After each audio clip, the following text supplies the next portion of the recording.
So good evening, ladies and gentlemen, and welcome to the Train to Paris 2015 event. I'm honored and glad to be here with you. My name is Raimondo Orsini, and I'm the Director of Sustainable Development Foundation. We are very happy to be here all, and we think that this is really an historical moment for the railway community. And like in every historical moment for the railway community, in a kind of virtual railway station, we have arrival and departures. And I think that today we have both.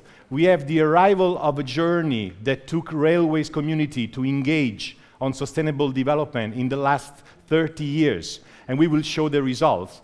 But also today will be a departure of commitments and targets and goals for the future.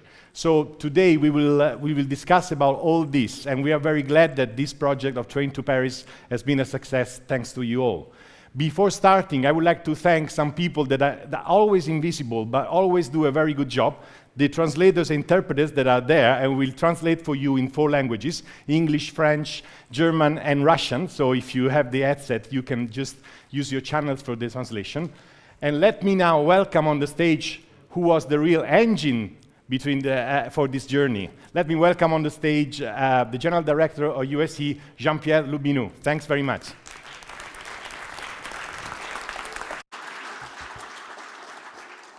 Thank you, Raimondo. So, Excellencies, ladies and gentlemen, dear colleagues and friends from most over the world, it is indeed my privilege, but certainly my pleasure to welcome you all here in UIC for this very special event, Train to Paris. UIC is a world organization. UIC is the house of all the railways in the world, 240 members, 30 partners from 100 countries. I have to confess something to you. After the tragic events which happened in Paris on November 13, I had some hesitation about this event. But we finally decided to maintain it because the values of UIC shared by all our members are unity, universality, and solidarity. Because the development of international cooperation or international corridors of mobility of goods and people is a strong symbol of freedom and peace. So from the bottom of my heart, I want to thank all of you for your presence with us tonight. Among the main missions of UIC at the service of the railway operating community, we are developing international railway standards, we are developing research and innovation, but also the promotion of what we call the fundamental values of railways. And one of this fundamental value we have been promoting since Rio 1992 is sustainable mobility. And we are closely associated and closely working with the United Nations, and more particularly the UNFCCC, the United Nations Framework Convention for Climate Change, and UNEP for Environment Planning for these issues. With, as Raimondo just mentioned, the convergence to Paris today of about 10 trains from Beijing, Ulaanbaatar, Moscow, Berlin, Bonn, Rotterdam, Brussels, Basel, Milano, and Lisbon, we have a prestigious panel under the auspices of the UN and the honorable support of Mrs. Cristina Figueres, head of the UNFCCC, and, you will see in a minute, a personal message from the Secretary General from the UN, Mr. Ban Ki-moon himself. Our collective efforts and the pledge endorsed by all our members through UIC is our commitment to the 2-degree scenario. Let me dare to say that this event tonight and our common declaration at the eve of the official opening of COP21 is, I think, a first consensus agreement offered to the negotiators of the COP process. And Mr. Nicolas Hulot, Special Envoy from the French Public President for the Protection of the Planet, is going to join us for this occasion in a few minutes. After this event, we have also decided to keep a special reception, Of course, it will not be as festive as we originally planned.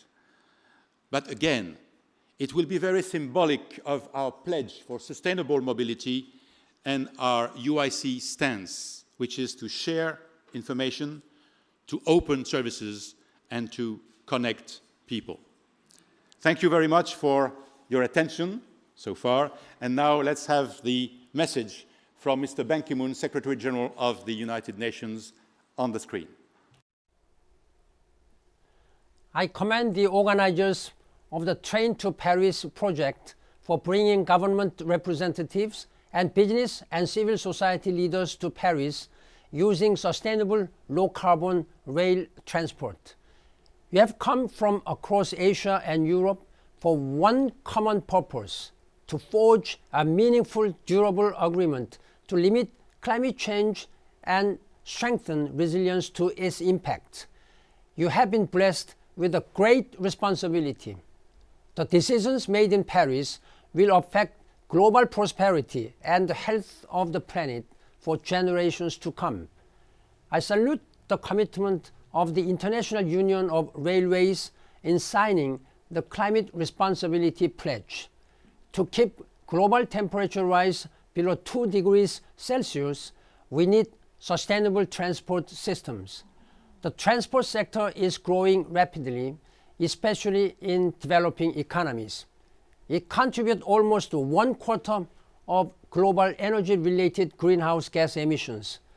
By improving rail sector energy efficiency and reducing emissions, you are helping to meet the climate challenge.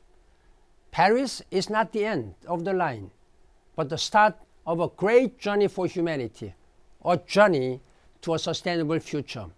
I thank you for your leadership and action.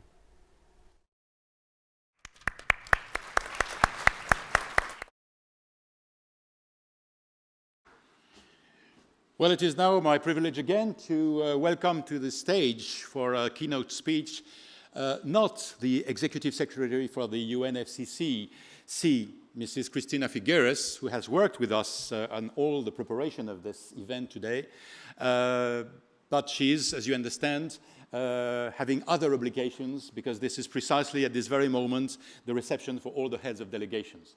But she just sent me a message to also send you all her best greetings.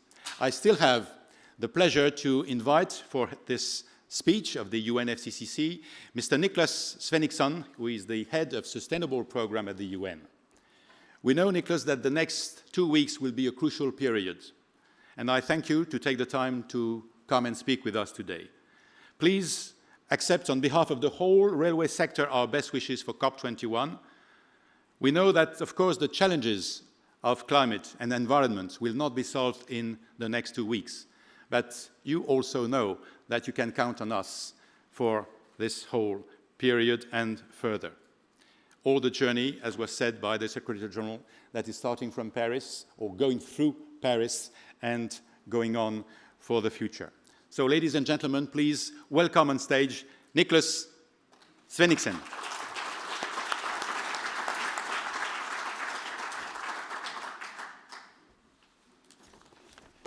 Good evening, ladies and gentlemen. Mr. Lubino, dignitaries, ladies and gentlemen. It is really with heartfelt regret that Cristina Figueres is not able to join us here today. This happens almost every COP. It's very difficult to plan her agenda, and even with the best of intentions, it was not possible for her to join us here today. However, she did ask me to convey to you the spirit that she would like to bring to all of you, and that we are trying to bring to COP21. So, today, something fantastic happened. Trains from all over Europe were bringing people to COP21 safely, soundly, and climate neutral. And that is a fantastic thing for 3 reasons. We do all take the train every day, of course, but there are 3 specific reasons for this. First of all, TrainToParis is climate neutral. It has a 0 carbon footprint. And that is a fundamental objective of COP21. There's one figure, only one figure you need to remember for COP21, and that is 2. 2 degrees Celsius, that is what we're trying to keep climate change below. If it goes above 2 degrees Celsius, we know that we are leaving a planet to our children that is not what we want to leave to our children.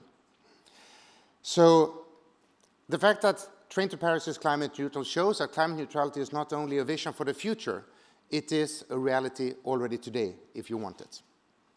Secondly, traveling by train across international borders requires international cooperation. It requires political, engineering, technical, planning, and human cooperations at all levels. And this is exactly what we also need for the great challenge that climate change is posing for us. Climate change is not an issue that any individual country or organization can solve on their own. It takes everybody to work together. Train to Paris shows the way for our climate negotiators, and we are grateful for that. Thirdly, it is really fantastic that we are here, that we are actually all on board on this Train to Paris, because just opposite to what the terrorists that so meaninglessly and horribly killed so many people here in Paris only a few weeks ago wanted, everybody is coming. Nobody is staying at home. On the contrary, on Monday, we will have 140 heads of state here in Paris. I never had that number of heads of state in one place before. We will have more than 35,000 registered participants and countless other participants to the open and public events. This actually makes this not only the largest climate conference in the world, it makes the largest UN conference ever. And this is also bringing together 197 countries. There's no difference between countries. Everybody are here. So we come to Paris because we believe in a world where we work together, where we respect different beliefs, different genders, different thoughts, different religions, where we believe in education and freedom of thought for everybody. We come here because we believe in a world where difference in views are respected and where solutions and compromises are worked out peacefully, together. Today, we are all Parisians. Ladies and gentlemen, it is really a pleasure and honor for UNFC to work together with the railway sector, with UIC, and with the Train to Paris. It is a pleasure not only because this is such a great example for what can be done if you're putting your mind to it, but it's also because we know that you, the leaders of the international railway sector and national railway sectors from around the world, are committed to be part of the solution to climate change. And I'm sure that you will remain leaders for other sectors to follow. You know what sectors we're talking about. Christiana, I myself, our colleagues in the Climate Change Secretariat, our UN colleagues around the world, and many, many hundred millions of other people are frequent travelers with trains. And as your passengers, not only on our way to climate conferences, but to daily work and our chores, daily chores, we do expect and we fully trust that those of you who have today helped us come to Paris, the whole railway sector, will also help us into a climate-neutral future, to the 2-degree future. It's also therefore that I'm very happy that International Railway Union and UNFCCC just recently signed an agreement to work together to help each other and help you and ask for your help also to make the railway sector truly climate neutral in all parts of the world. So, here we are now at the evening before the 21st conference of the parties to UNFCCC, COP21 in short. So what is this COP really about? Why is this the largest conference ever in the United Nations history? Well, the reason is simple. We are, for the first time in our human history, not changing the environment. We are changing the whole planet. 10 years ago was the warmest record on history. 5 years ago was the warmest year in history. Last year was the warmest year in history. And guess what we learned last week? This year was also the warmest year in history. So this trend is not by coincidence. And science is very clear. We have to break this trend. If we don't break this trend, we are not going to be able to leave a viable, a livable planet to generations to come. We have a few short years to take action now, and that is what COP21 is about. COP21 rests basically on 4 pillars. The 4 things that we're looking for coming out of Paris. First of all, we're looking for an agreement that is universal. It means that it doesn't matter if you're west or east or north or south or poor or rich, or if you're inland or a small island in the middle of the ocean. Every country has to be part of this agreement, and every country has to take action. How is that going, you may ask? Well, yesterday, 180 countries have submitted their plans, the so-called national determined contributions, to what they are going to do. And it is impressive. It covers 95% of global greenhouse gas emissions, and it takes us down from a business as usual climate change of maybe 5 degrees by the end of this century to 2.7 degrees. 2.7 degrees is, of course, not enough. We have said 2 degrees, and that is what we need to work on. So the second part of what we're looking for here, climate in COP21, is, or the third part actually, first part was the global agreement. So the third part is really a review mechanism. A mechanism where parties and countries come together every 5, 6, 7 years, and they are looking at what they've been doing and what they can be doing better, so that we eventually, by the end of this century, have a climate-neutral world, which is what we need to guarantee a 2-degree target. And finally, the fourth thing, climate finance. This is important. Those of you who remember the Copenhagen conference, remember that one of the few really tangible outcomes from there was a commitment that $100 billion should be invested in green and climate-friendly investments by the year 2020. And I'm very happy to tell you here today that we're doing very good progress. We actually believe that this target is going to be reached. But it's not so much about the amount of money that is important. It is how these investments are made. The investment decisions are going to be made over the next 5, 10, say maximum 15 years, but certainly over the next couple of years. Is going to define the quality of life for future generations. So in UNFCCC, we are convinced that we will have an agreement here in Paris. The question is, of course, how good is that agreement going to be? Paris is certainly not the end station. It has been a destination for a long time. And yes, we will have an agreement here. Yes, it will be a blueprint for how all the world's countries are going to work together for the many years to come. But no, it is not going to be perfect, and there will certainly be many I's to dot and T's to cross in the years to come. But it will be the solid foundation and the platform that we all need to embark on our journey into a climate-neutral future. So you can look at it like this. COP21 is where the blueprint and the plans are made. But the real action will have to happen out here in reality, in the real world. Business organizations, industry sectors, energy sector, transport sector, the railway sector will need to do a lot of the work. And you're going to get all kinds of signals. And it's fantastic to have seen the railway sector already last year making this significant commitment to the high-level summit of Ban Ki-moon in New York, the low-carbon sustainable rail transport challenge. That was very, very much appreciated. So when COP21 closes, that is when the real work starts. And that work, ladies and gentlemen, is something that has come off to a very good start with TrainToParis. And I really wish to thank you all, UIC, TrainToParis, Thalys, the whole railway sector, for this great initiative. But more important, we do look forward to work together with all of you in the years to come, from Paris to a climate-neutral future. We take the train. Thank you very much.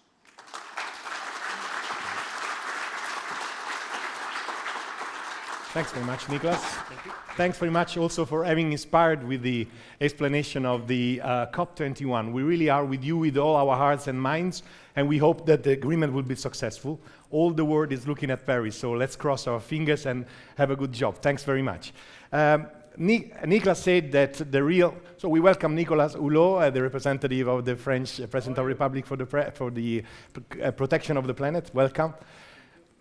As Niklas said, who will be the real actors? Who will be the leaders who will take the decision? There will be the government delegations. So we are very honored today to have with us a Minister of Environment who will work at the COP21 together with the European Union, because the European Union will speak as one single voice together with all the other countries. European Union has already taken its decision inside, and it will try to push for the agreement. So we are very honored to have with us the Minister of Environment of the Netherlands. So welcome on the stage, please, Ms. Sharon Dijksma.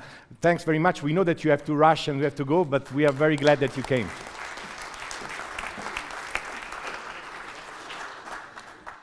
Monsieur Loubinou, ladies and gentlemen, this surely is a special moment.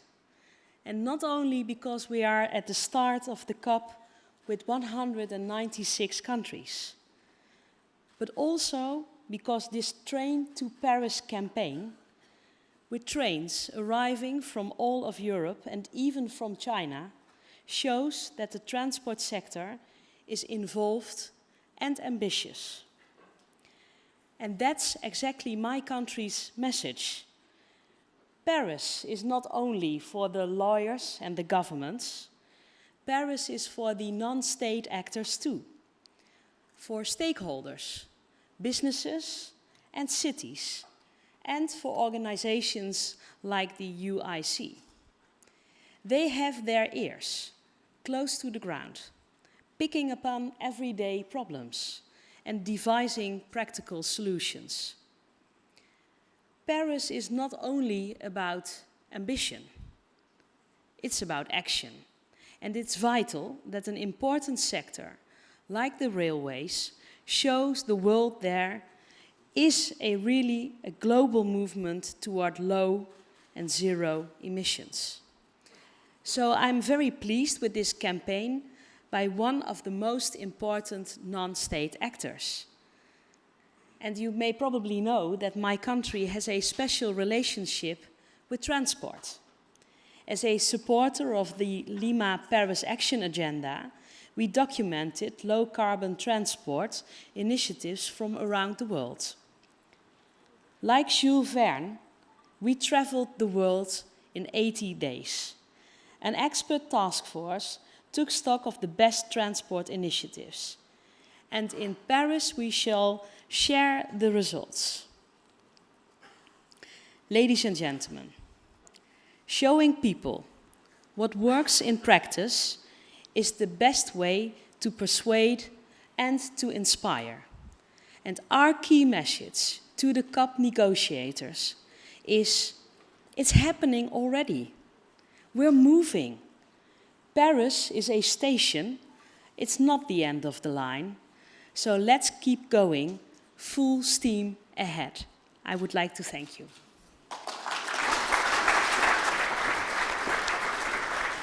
Thanks very much, and good luck for the negotiations. We know that if all countries and continents will take the example of Europe, of having such good commitments, like 40% of reduction, a good agreement can be achieved. So let's see in 10 days what's going to happen in 12 days. Have a good work. Thank you very much. Thank you.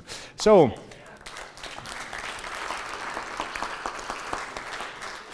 how many of you were on the trains that arrived today? Please raise your hands. A lot of you, maybe more than half. So, and you are all smiling, so I think the travel has been very nice. I knew about nice stories. I will not tell them all secrets. I knew also about many nice stories on the trains, but there are some of you who were not on the train. So there is now a very short video, a couple of minutes, that will tell to the ones who were not on the trains, but also to the other ones, which were the goals of the project Train to Paris. Why UIC and why all the partners have organized this project, and which can be the goal. So can we please start the video? Thanks. Climate change. Let's talk about solutions. What do the railways have to say? Here are the CO2 emissions for transport. They represent 1/4 of the world's emissions from fuel combustion, and they continue to rise. 2 facts are beyond question. 1. The vast majority of transport emissions come from road traffic. 2. Rail is the lowest emitting major mode of transport. And if action was taken to increase rail's market share, would that help to resolve the problem? Yes, because for the same number of passengers or the same freight tonnage, rail consumes far less energy and emits far less CO2 than other modes. Its efficiency is constantly improving. The member railways of the International Union of Railways, UIC, are committed to going even further. Yes, taking action to increase rail's market share would help resolve the climate change problem, because rail is efficient when using any form of energy. And also because when electrified, the rail system is immediately compatible with low carbon and renewable energy. Yes, it would work, as rail is safe, serves society, and is an engine for growth. Rail is the backbone of sustainable transport. So, this is what the railways have to say. Investment in rail and increasing rail market share is an important part of the solution to climate change. The world's railway community has mobilized to bring these messages to the COP21 negotiations. Special trains will depart from major cities across Europe and Asia to bring delegates to Paris. Together, let's keep transport on the low-carbon track. Let's build a more sustainable future. Together, let's take the train to Paris.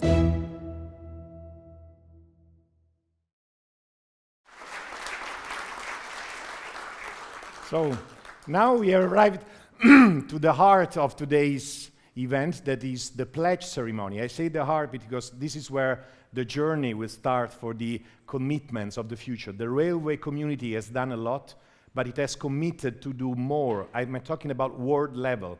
All companies, they pledged to do some specific and to achieve some specific targets at world level for the next years, for 2030 and 2050. So I would like to welcome back Jean-Pierre Loubinou to explain about this pledge and the targets and the commitment on behalf of the whole railway community. And then we will have also a symbolic moment where we can join all together. Okay, well, thanks again. As many of you will certainly know, the climate change negotiations now have some history. Probably not quite as long as the history of UIC, which was born in 1922. But precisely the climate change negotiations started with the Earth Summit in 1992, which saw the formation of UNFCCC and the birth of the COP series, which have brought us to Paris today. Then in 1997, we saw the agreement of the Kyoto Protocol. This was a true landmark, but has also experienced some problems. Then in 2009, the great hope of Copenhagen, which I'm afraid failed to deliver all its expectations. In the wake of this, we started to understand the complexity of the climate change challenge. It is not simply an environmental issue. No. We must also look through the lens of sustainable development and accessibility and consider the economic and social dimensions.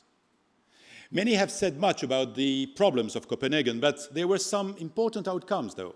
It was the first time when we saw the US and China agree on a common position. It has to be noted. In the following years, we observed a change as the UN process opened to allow more interaction with a myriad of stakeholders.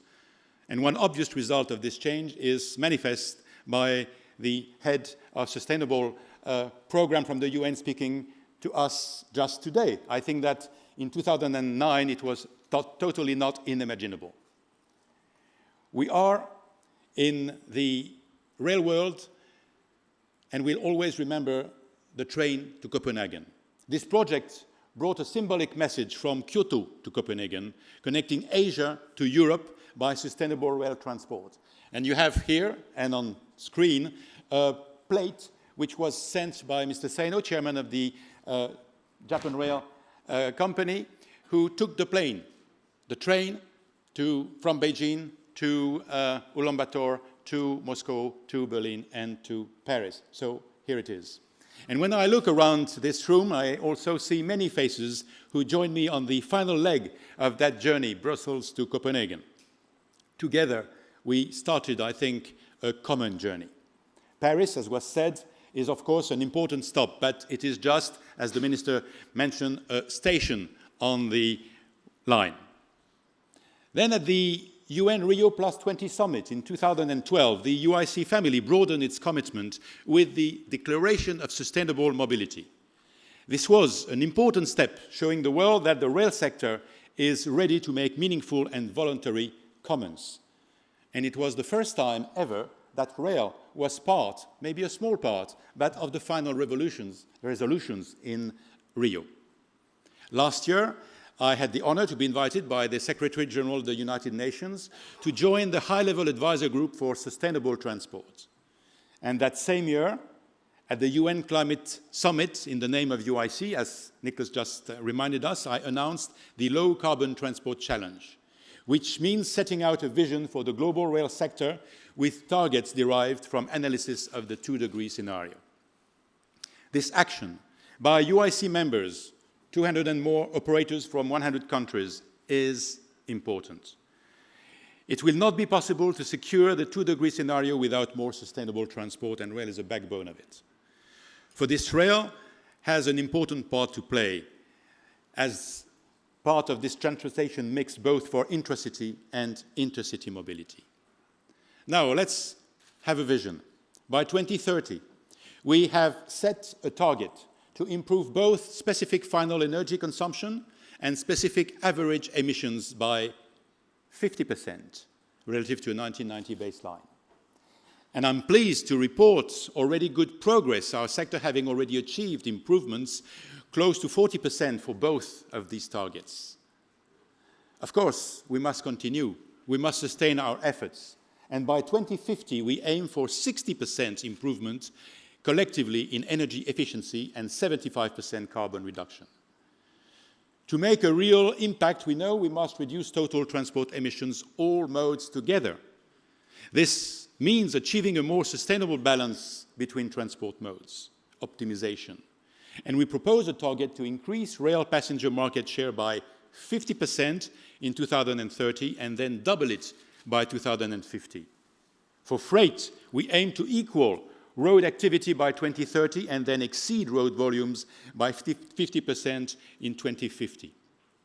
These targets are clearly ambitious, but they are achievable in a green economic perspective and, should I say, with the right positive political support.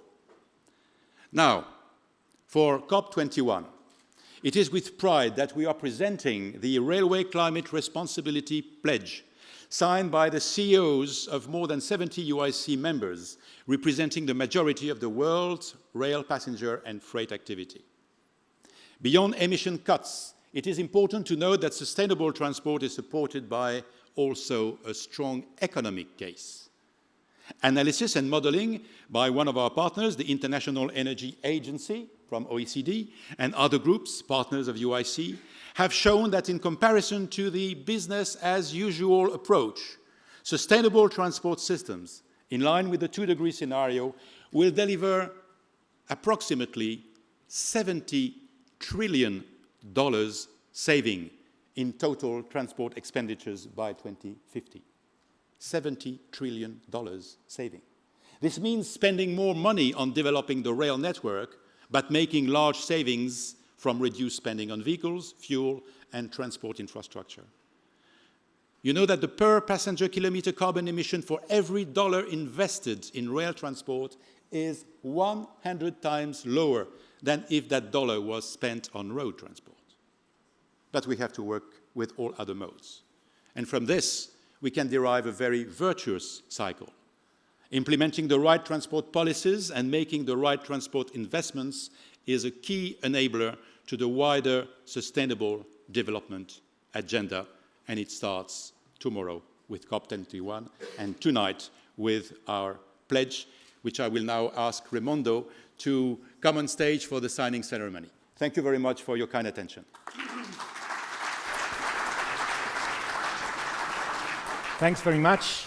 Can you please stay on the stage, Jean-Pierre, because then we have a very important moment. I have something very valuable in my hands. I don't know whether to keep it and sell it, because this will be remembered for the next decades, which is the difference between the real commitments and what we call the greenwashing.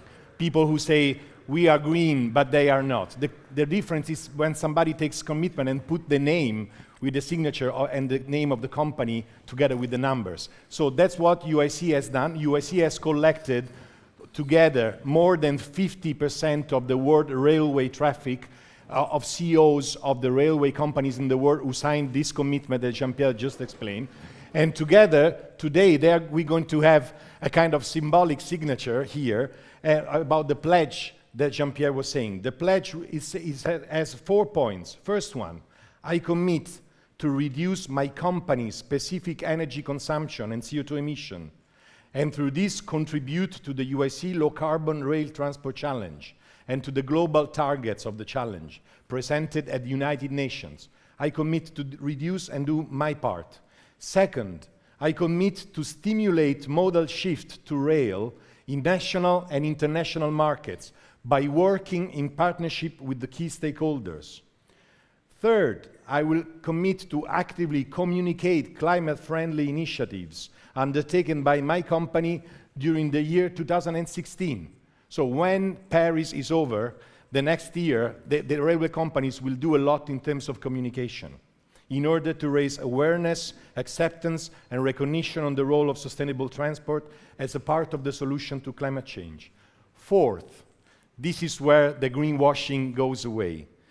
I will report data on my company's specific energy consumption and CO2 emissions to UIC on a regular basis. This is what Ban Ki-moon has to UIC.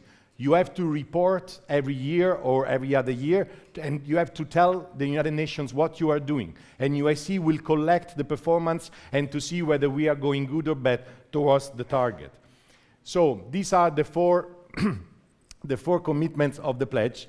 So I will now call on the stage the present CEOs and directors and representatives of the railway community and the railway company to sign here together, to have a symbolic signature here of the pledge. And of course, we will hand over this to 2 very important persons at the end of the signature. So please, the representatives of the companies, please come up on the stage. We are very glad we have Mr. Pepi and other CEOs that are present today, and general directors. Please come up and let's sign together, not only the CEOs, but also the representatives here.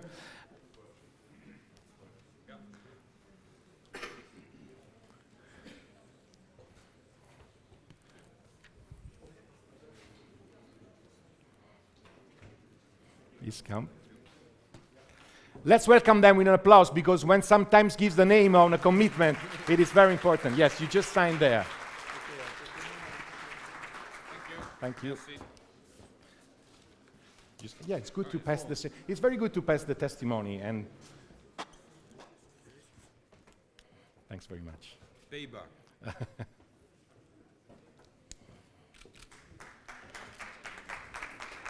Then we introduce Nicolas Hulot and the ambassador. I do? To introduce them, because we have to do the...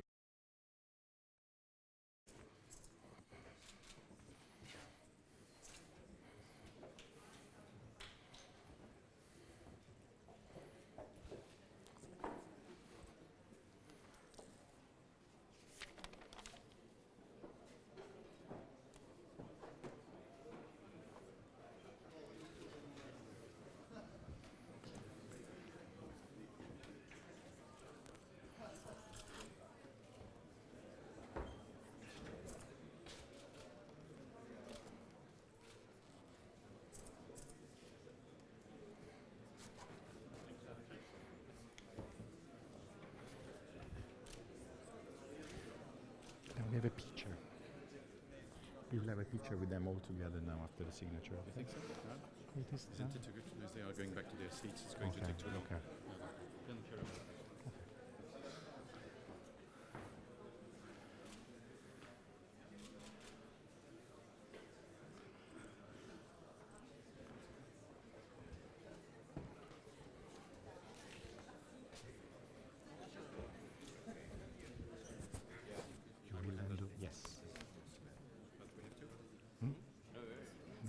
It's only one, but it's only one.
So thanks very much to you all. Thanks very much. And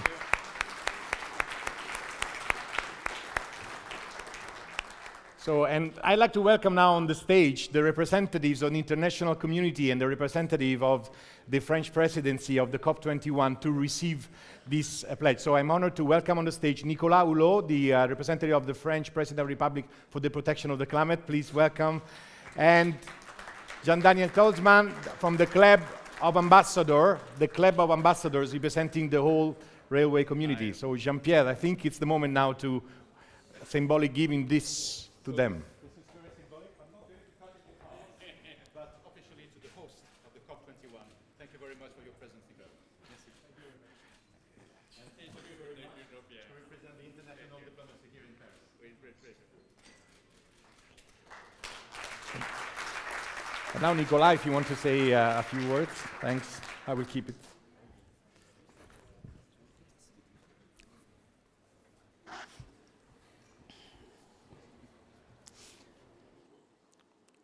I'm sorry, I will speak French. Il est en train quand même de se passer quelque chose, je l'espère, de positif et de constructif. Je le vois, ne serait-ce que pour la journée que je viens de passer, à des choses qui auraient été encore impensables il y a de cela quelque temps. Et j'ai le sentiment comme ça, j'espère qu'il ne sera pas déçu, que nous rentrons dans la phase stratégique opérationnelle, que nous passons enfin du constat à la mutation. Je dis ça parce que je vois même le monde de la finance commencer à venir dialoguer, réclamer eux-mêmes un prix au carbone, chose impensable il y a de cela quelque temps. Nous allons recevoir avec Anne Hidalgo dans quelques jours 3000 maires de l'ensemble du monde qui vont probablement, sans vouloir dévoiler un secret, s'engager à ce que la commande publique, qui représente entre 15 et 20% de la consommation et de la production dans le monde, s'approvisionne à une économie bas carbone. Je dis cela parce que voir ce soir un secteur comme le vôtre, qui pourrait se satisfaire de ce sentiment que nous avons que vous êtes un secteur plutôt vertueux et s'en tenir là, même si on peut peut-être un peu gratter pour voir si c'est aussi vertueux que cela, mais bon, vous pourriez quelque part vous dissimuler derrière cette vertu apparente. Et non, le fait que 36 opérateurs ferroviaires prennent leurs propres engagements de réduction de consommation, de réduction d'émissions de gaz à effet de serre. Imaginons en plus que cet engagement soit contagieux pour le secteur maritime ou le secteur aérien. Et qui sait d'ailleurs si ces deux secteurs, et le secteur aérien a commencé à le faire, ne vont pas agréger à tout cela leurs propres engagements. Tout ça pour dire que la conférence de Paris, évidemment, se jugera d'abord à l'aune des engagements des États. Et d'ailleurs, à ce stade, on peut déjà considérer que Paris est un succès. Sera-t-il un demi-succès, un petit succès, un grand succès? C'est un succès parce que les chefs d'État qui vont être là à partir de demain soir, et d'ailleurs, au passage, je le signale, c'est plus qu'un symbole, comme ici, ça fait force d'engagement. Jamais le monde n'aura eu au même instant, au même moment, autant de chefs d'État et de gouvernement. Je pense que quand même cela atteste que nous avons placé enfin cet enjeu à un niveau et à une échelle qui le méritent, puisque cet enjeu n'est pas un simple enjeu environnemental, et je ne vais pas vous faire l'affront de le préciser, mais c'est un enjeu qui conditionne tout ce qui a de l'importance à nos yeux. En œuvrant pour le climat, vous œuvrez pour l'humanité, vous œuvrez pour l'avenir, vous œuvrez pour la paix. Et Paris, quelque part, déterminera justement si nous allons plutôt prendre la direction de la paix ou si nous allons ajouter de l'attention à l'attention, parce que, vous savez, le climat, c'est la pierre angulaire de la dignité humaine et de la justice sociale. Parce que la crise climatique, qui est déjà à l'œuvre, pardon de le rappeler, mais frappe prioritairement toujours les mêmes, les populations les plus vulnérables. Et dans un monde qui est déjà tendu eh bien, n'ajoutons pas de l'inégalité à l'inégalité, de la souffrance à la souffrance, de la misère à la misère. Et c'est pour ça que le climat, c'est un enjeu qui conditionne tous les enjeux de solidarité. Et donc, évidemment, je me réjouis de cet engagement et je vous en félicite. Et croyez-moi que je réceptionnerai et que je transmettrai à qui de droit cet engagement en vous invitant d'ailleurs, comme j'invite les États à Paris, à prendre des engagements. Je les réceptionne, mais je vous invite évidemment à les réévaluer le plus tôt possible. Ne pas non plus se satisfaire de cela et en fonction de l'efficacité de vos engagements, de l'avancée des technologies, nous avons tous intérêt à accélérer le mouvement parce que, quoi qu'il en soit, Paris aura fait une partie du chemin. Paris aura au moins permis que nous gardions la main sur l'issue climatique, mais nous n'aurons pas sécurisé la trajectoire des 2 degrés centigrades. Il faudra donc évidemment rehausser nos ambitions. Mais ce que je vois, c'est qu'au-delà des engagements des États, nous pourrons mesurer la réussite de Paris à une sorte de paquet global. Il y aura évidemment l'engagement des États, important, mais auquel nous devrons agréger les engagements de différents secteurs économiques qui sont de plus en plus nombreux et qui pèsent pour beaucoup dans la comptabilité des émissions de gaz à effet de serre et les engagements des collectivités locales de certaines régions. Les choses bougent. J'étais avec le président il y a peu de temps en Chine, que la Chine ait maintenant la perspective à très court terme d'avoir son propre marché carbone, impensable il y a encore quelques années, que ce matin le Canada revienne dans le rang de la dynamique climatique en annonçant des sommes très importantes supplémentaires pour aider les pays du Sud à s'adapter. J'en reviens à ces petites vibrations que je sens. Oh, je ne veux pas passer d'un extrême à l'autre, entre désespoir et espoir, mais je sens quand même que, comme cela a été dit tout à l'heure, il y a quelque chose qui se met en marche à Paris, que nous passons enfin, justement, de ce constat où nous nous sommes un peu éternisés. Éternisés probablement parce que certains se sont évertués un temps trop long à semer le doute, et le doute a profité à l'ajournement répétitif de la mutation. Mais ça y est, je pense que le monde se met en marche, et que quelque part, le contexte récent de Paris, qui a mis une sorte de chape, un peu de gravité dans l'atmosphère, plutôt que de nous détourner de nos objectifs, ce qui aurait pu être un effet supplémentaire de cette tragédie, des événements tragiques que nous avons subis à Paris. Je pense que cette gravité, au contraire, va plutôt enclindre à la responsabilité. Et je fais le vœu, l'espoir que cette présence des chefs d'État ne soit pas simplement symbolique, qu'elle soit aussi déterminante. Nous avons voulu que les chefs d'État viennent en ouverture de cette conférence, de cette COP21. J'espère que, évidemment, ils viendront, affirmer un certain nombre de choses. Je ne voudrais pas simplement qu'ils livrent de bons sentiments, mais qu'ils donnent de l'espace à leurs négociateurs, qui vont après, évidemment, avoir à préciser l'accord que les 196 parties auront à signer.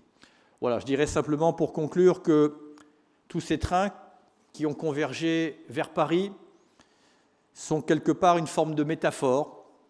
J'espère que en ce moment est en train de converger vers Paris des ondes, une énergie positive, et que tout ça va balayer ces temps d'hésitation, parfois de sidération, et qu'au contraire, nous allons passer d'une tentation à une forme de fatalisme, à une espèce d'enthousiasme, à écrire enfin collectivement un nouveau chapitre de l'aventure humaine. Merci beaucoup. Thanks very much. Thank you. Thanks very much. And I would like now the Club of Ambassadors to say a few words. You represent the community of ambassadors, so you represent the international community.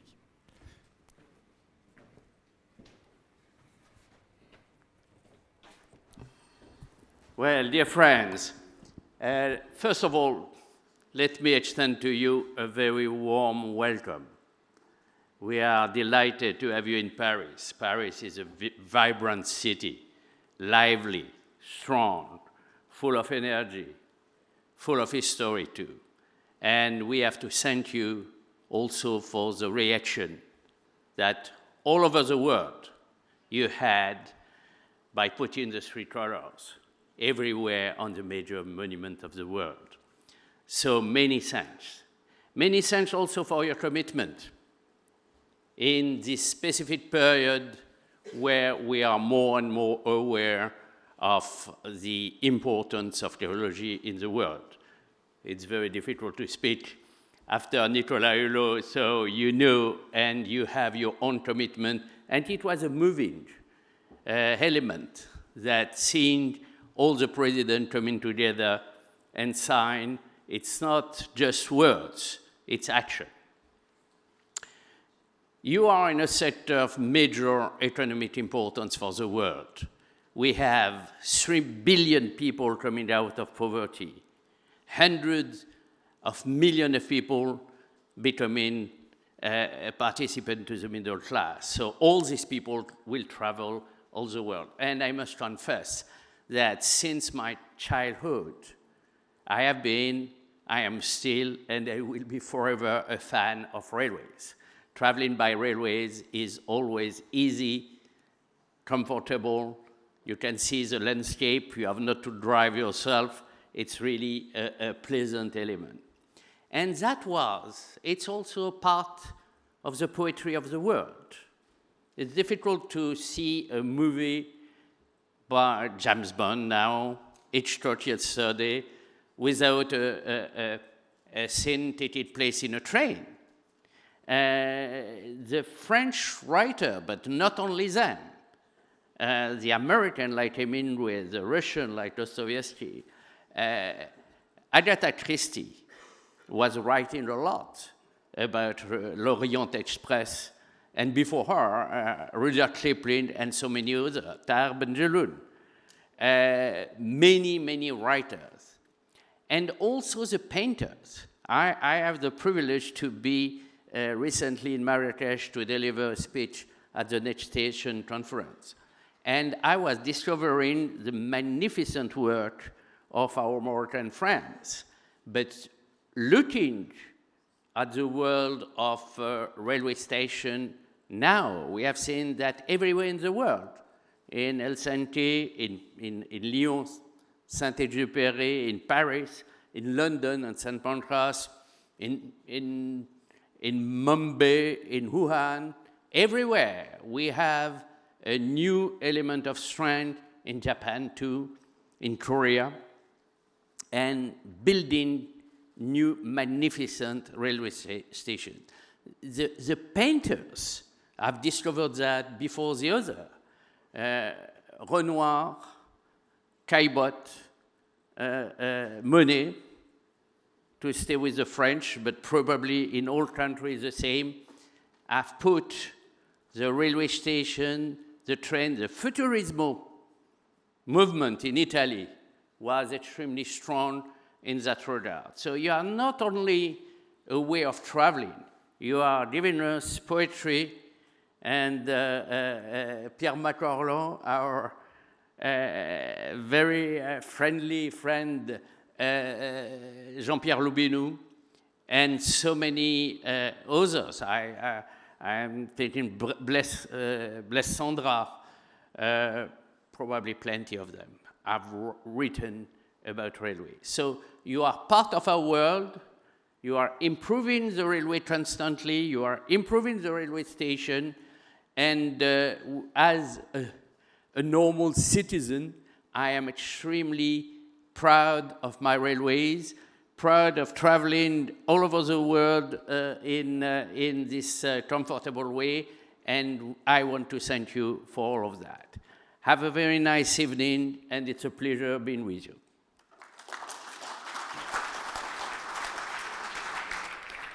Thanks very much. And now we go to the high-level panel session, where we will have as guests some very important key players in the railways community and in the transport community. So let me welcome on the stage one by one. First of all, I would like to welcome Mr. José Viegas, the Secretary General of International Transport Forum, OECD.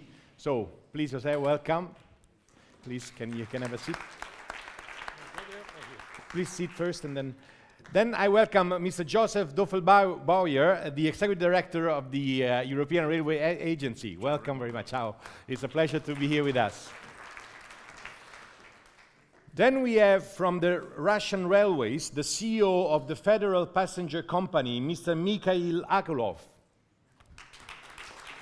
Welcome. Thanks very much. Andy Doherty, the ARAC Chairman and the Director of Network Rail. Welcome, Andy. Welcome. From the Italian Railways, Alberto Mazzola, the Senior Vice President for International Affairs. Welcome, Alberto. Now we go to the sexy part of the guest, because we have the people with the money, the European Investment Bank. We have Harry Marty-Gauquet, the Director of the French branch of European Investment Banks. Thanks very much. Welcome. Mrs. Sabia Derbel, the President and Director General of the Tunisian Railways. Welcome, bienvenue. And last but not least, Heli Poupalafage, the President of Alstom Transport and the Board of Directors of UNIFE. Welcome. So how do we organize this big table? It's going to be quite difficult, but I propose you to do this. We will give you a first speech, 5 minutes introduction speech to all of you, and then we will have some questions to you and some from the audience. So if you agree, and I know that you agree, I will start with José Viegas, Secretary General of International Transport Forum. José, please.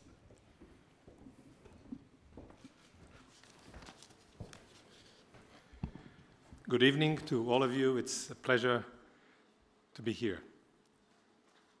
To some of you who may not know, the International Transport Forum is a multilateral intergovernmental organization currently with 57 countries.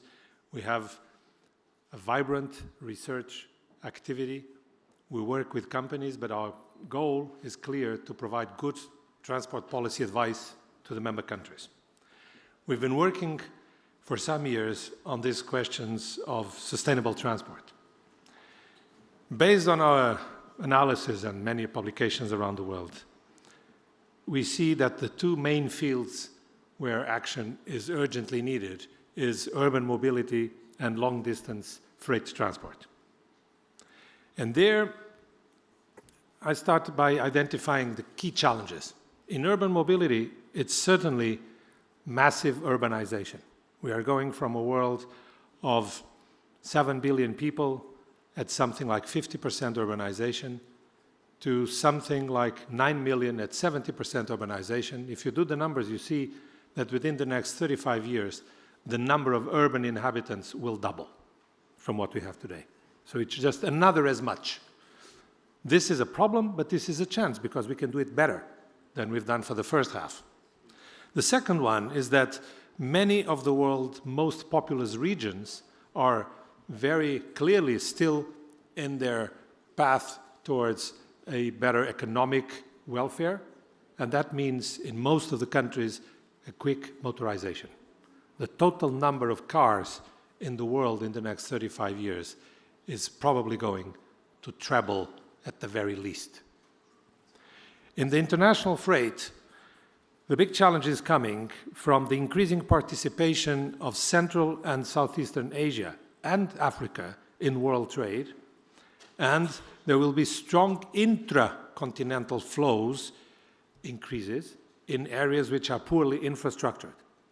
And that means, if nothing is changed, it will be by road.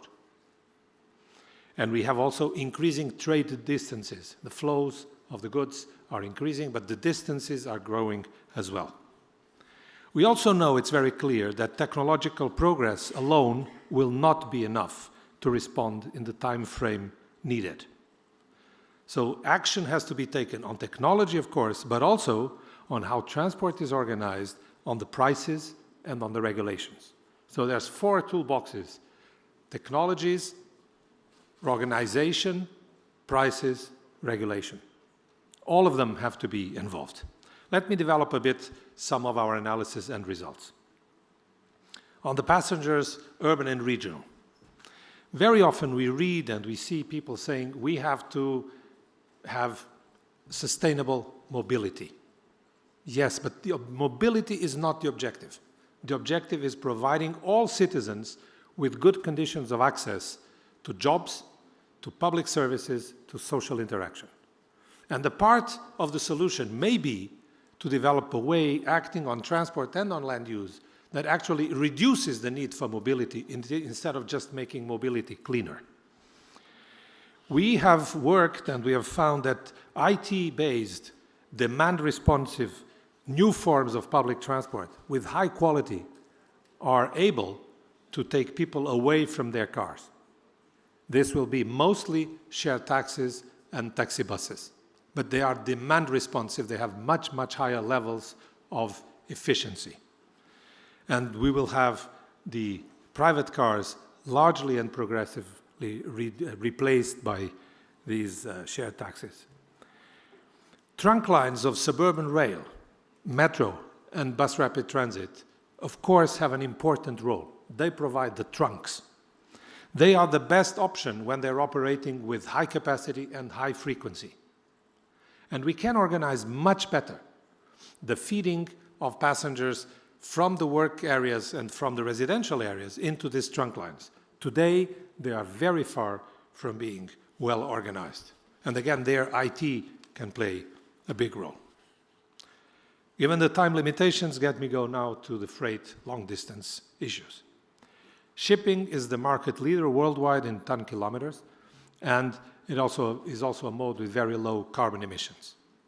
But inland feeding to the ports represents 10% of the ton kilometers of international transport, but 30% of the emissions.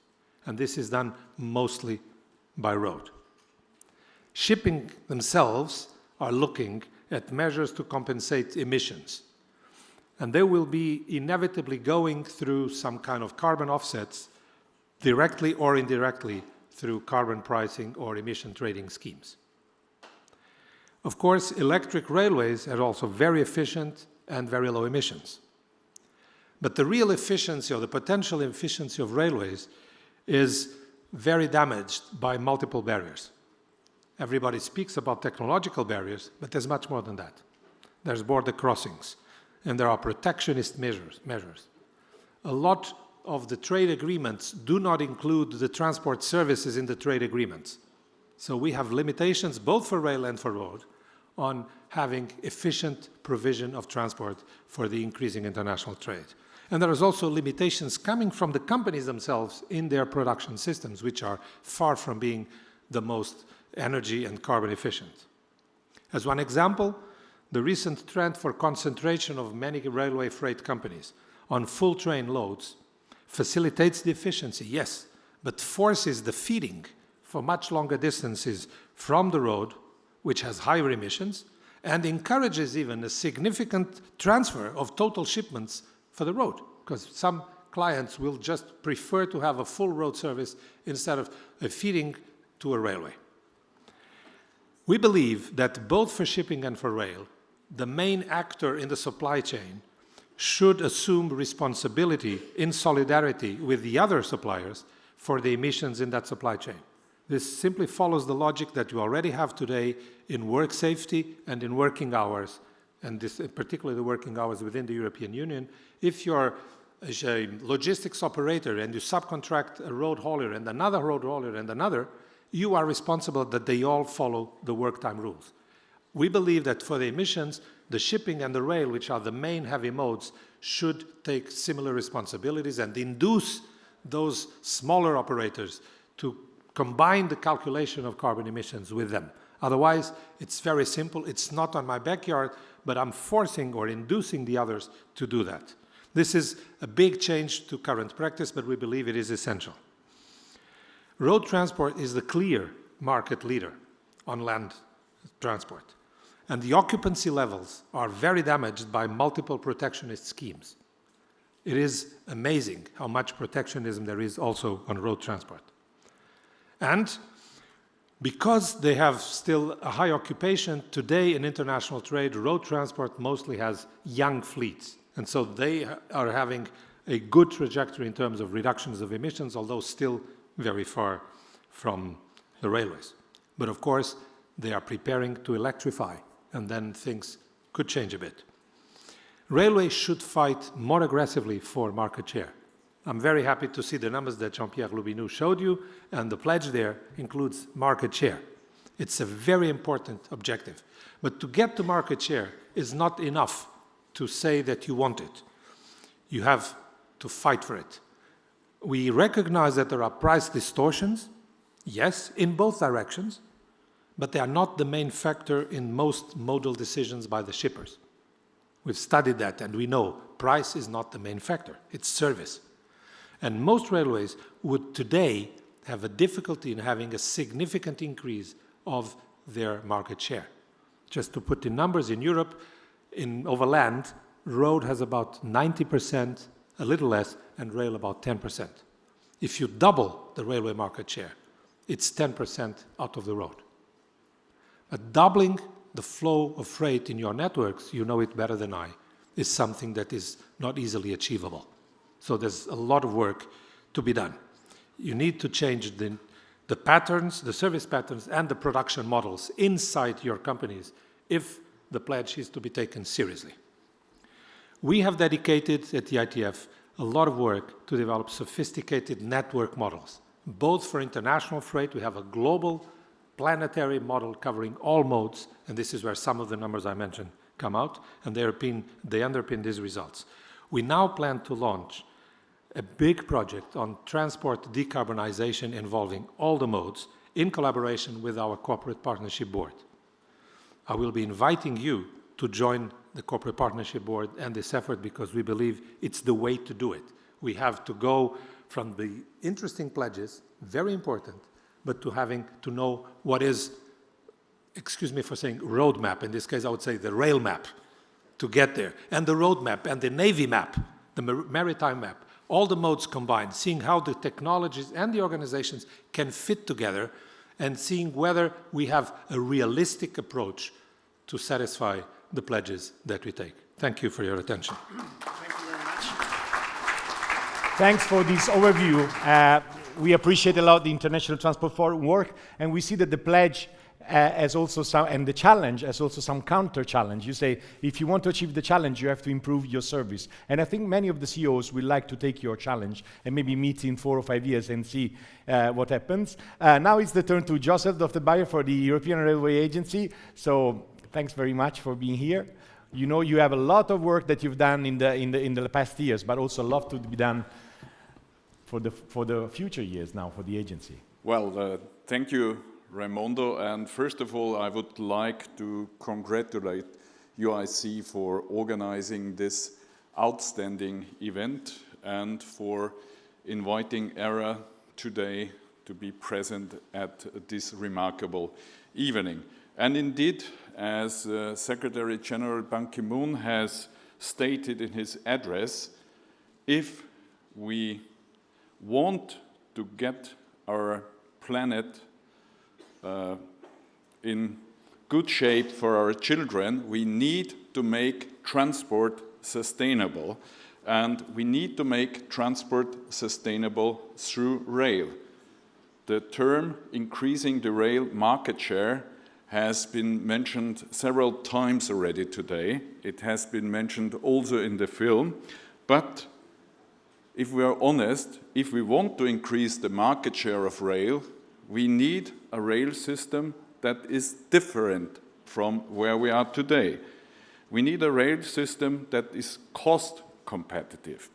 Currently, if we compare the cost of rail transport to other carriers, such as low-cost airlines or long-distance passes, we see that rail is about a factor of 2 too expensive. And we also need more quality in order to attract the passengers.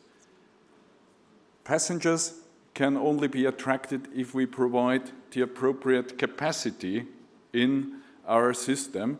And with that, if we are able to make rail into a business case, we can also make rail a backbone of a more green transport. Now, there is an important other aspect to rail. We have very good and very strong national and international regulation. And this regulation also makes sure, unlike other modes of transport, that we are honest, that we don't cheat. And shifting passengers and goods from, say, the road to rail will not only reduce the CO2 emissions, it will also save thousands of lives in Europe. I just would like to give you two figures. The annual casualties in the railway system, and here I'm just referring to passengers, is between 30 and 40 persons on average in the whole of Europe. The figure for road is 26,000. So contributing positively to the environment will also have some positive effects on safety. Now, let me be a bit more concrete. If we make the model shift to rail happen, we can indeed save a lot of CO2. And sorry to say, we have missed a massive opportunity. In the past 15 years, the market share for rail has remained constant. In passengers, the European situation is that we have between 6 and 7% market share. In freight, the market share is between 17 and 18%. But during the last 15 years, the market share of rail has been constant. If we are honest, it has even slightly declined. Every percentage point of market share of rail versus car would reduce CO2 emissions in Europe by 10 million tons. And now you're asking what should be a reasonable target for the market share of rail. If I look to Japan, in Japan, the market share of passenger rail is 30%. Now, if we transpose that to Europe, and I am not 100% convinced that we can achieve the same market share as Japan, but if we would come to 30% market share, we would be in a position to reduce the CO2 emissions from transport, from passenger transport, by almost 25%. So this is indeed a dramatic opportunity that I believe, and again triggered by the event this evening, we should have in our ambition to come closer to this objective. Now, for me, again, the key lies in making rail more attractive. The key selling point of rail, I already mentioned it, is safety. We also need to increase the positive public awareness about rail. And last but not least, we need to make railways more cost-effective. We need to make it cost-effective by standardization. And standardization is one of the key areas in which the European Railway Agency is active. Standardization, by the way, and I'm referring back to what José said, is also a means to make cross-border transport easier. We are supporting European corridors. We are supporting the introduction of a standardized signaling system, ERTMS. But we also need to contribute to cost efficiency through innovation. Innovation that maintains standardization, innovation that can make rail even more energy efficient and carbon neutral or carbon saving than it is today. And with that, I believe we have a good working program, and we all should work together, because I'm convinced only together we can make it happen. Thank you very much. Thanks very much. Thank you. Thank you very much. Now, as you see, they are distributing the headphones, because we are very glad to have on the stage Miki Lakalov from the Russian Railways. I think Mr. Akalov will speak in Russian. We have the interpreters. Do you need any headsets also? Can we also give them to on the stage? Yes. Thanks very much. The floor is yours, Mr. Lakalov. Уважаемые дамы и господа, уважаемые коллеги, я благодарен организаторам мероприятия за приглашение принять участие в проекте «Поезд в Париж». Вопросы экологической безопасности являются приоритетными для компании «Российские железные дороги», крупнейшего природопользователя, работающего на территории почти всех субъектов в Российской Федерации. По данным Международного энергетического агентства, в странах Евросоюза на транспортный комплекс приходится около 30% всех выбросов парниковых газов. При этом железнодорожный транспорт вносит лишь менее 2% в этот объем. Экологичность на российских железных дорогах обеспечивается в первую очередь широким применением электрической тяги. 85% всех грузов перевозится на этом виде тяги, и 80% пассажиров проезжают в электропоездах и поездах с локомотивной электрической тягой. Наше правительство поставило цель обеспечить сокращение выбросов парниковых газов к 2020 году на уровне не более 75% к уровню 1990 года. В прошлом году компания уже отчиталась о достижении уровня 68%, превысив объемы перевозочной деятельности к 1990 году. И мы все разделяем полную уверенность, что российские железные дороги достигнут запланированных параметров экологической безопасности в Российской Федерации и прежде всего для будущих поколений. В производственные процессы холдинга широко внедряются технические средства и технологии, направленные на снижение энергоемкости и повышение энергетической эффективности. Осуществление этих инновационных проектов и других мероприятий энергоснабжения позволили компании уже с 2007 года сократить расходы на движение поездов на 7% и парниковые выбросы на 9%. По отчетам Международного энергетического агентства и Международного союза железных дорог, это один из лучших показателей среди ведущих компаний мира. Отдельно хотел бы рассказать о работе, которую мы проводили по организации замечательного маршрута поезда в Париж. Устанавливая целью донести до общества мысль о важной роли экологичности транспорта в борьбе с изменением климата, совместно с Международным союзом железных дорог был разработан маршрут поезда из Пекина в Париж. Этот поезд проследовал 11 800 километров. В нем проехали представители железнодорожных компаний, туристических организаций из Японии, Китая, Монголии, России, Международного союза железных дорог.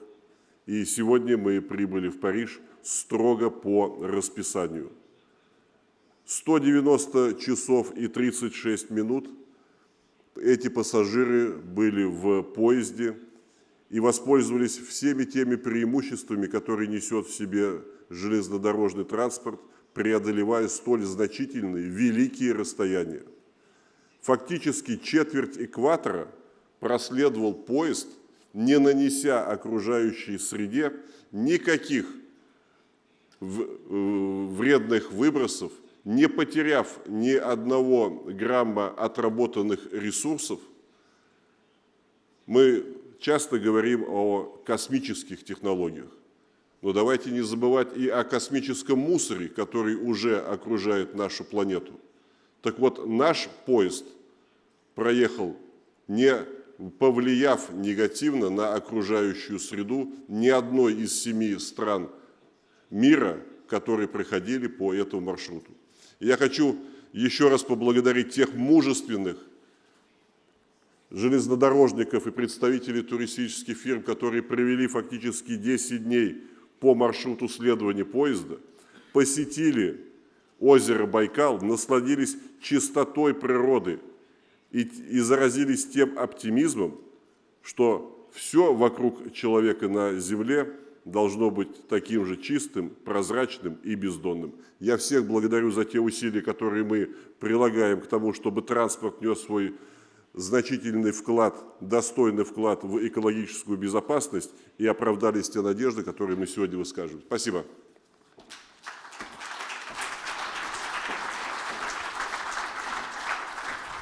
Thanks very much. We were very surprised about the very good results of the Russian railways in terms of energy efficiency and CO2. We have seen that Russian railways are now joining very well the UIC Environment Sustainability Platform, and they are giving already their data, energy data, and it's a fantastic job they are doing. And of course, they are so big that they can change the European and the Asian average with this improvement. So thanks very much for this. Now it's the floor, I give the floor to Andy Doherty, who is the director of Network Rail, but also the chairman of Iraq. So you also involved a lot in the future technology and research. Please, Andy. Right. Well, thank you. And thank you for inviting me to speak tonight. I speak as the chairman of ERAC, the European Rail Research Advisory Council, and the chief technology officer of Network Rail. And I fear we're all going to be sort of saying a similar message, and obviously the message is that whilst railways are the most efficient energy transport system, we are under threat. You know, the other modes, the automotive and aerospace, as we've heard, are spending huge sums of money to make their systems, their modes of transport more efficient, and of course they're developing technologies such as autonomous cars. So we have a huge threat in railways. So we can't sit still, we can't sit idle. We must work together. And working together, we need to see how we can move forward. As has been described, we can set objectives to ourselves, but we probably undersell ourselves. We probably undersell the railway system. We could work together to sell a much stronger argument about the railway. And I just put the slide up here that simply endorses, as Jean-Pierre says, the opportunity. The individual parts of the railway can contribute a small amount. And just small amounts from each part soon adds up to the 50 to 75% that actually Jean-Pierre was talking about. The point is, we need to offer a railway system, as Joseph has said. We offer a complete system to our customer. It must be friendly, it must be comfortable, it must be environmentally friendly, and of course the more people we put on a train, the more efficient we become at the same time. And unlike Joseph, who of course is a standard setter and must behave to the rules, it's time for us to be a little bit more aggressive. It's time for us to say and to follow the message of Toyota. You know, it actually says on the slide, or it did say on the slide, towards a zero-emission railway. Well, actually, the towards is kind of small, the zero-emission bit is kind of big. Actually, that's Toyota's trick, and all I'm doing is repeating their trick. But the point is, people believed it. So we, in the railways, need to sell ourselves. Now, I'm not saying we sell ourselves badly, we sell ourselves well. We sell ourselves for a good system that people want to use, that they find, cost-effective, as has been said, that is friendly, that is comfortable, that is actually pleasant to travel, as our Russian colleagues have said, that we can see the scenery and enjoy our journey. So we need to do all that. And actually, we have the tools. We actually have the programs. Within Europe, we have Shift to Rail. Shift to Rail is actually delivering a large number of those topic agendas. But so are the railways of the world through the International Rail Research Board, led through the UIC. We are working together, and those individual projects come together to deliver a big objective. So if working together delivers the whole system, then we must do more of it. And indeed, we must go further, because, of course, it's all very well to get the technology, because the technology we're working to deliver, but actually we need to be inventive in our funding systems as well, because actually it's very important to have the technology, but it's even more important to have the money to implement the technology. So railways have to be innovative in the way that we fund the development of that future railway. And that's obviously an important discussion to be had about how we make that happen. And lastly, we must work on climate adaptation resilience. Railways have been around for now nearly 200 years. We have to maintain those infrastructures. We have to build them, renew them, and make them resilient to any threat of climate change. And we can do that together. We need to work together on those. We can work through all the organisations I've talked about, whether it's within Europe or in the wider world. We can work on common targets there, common solutions to those problems.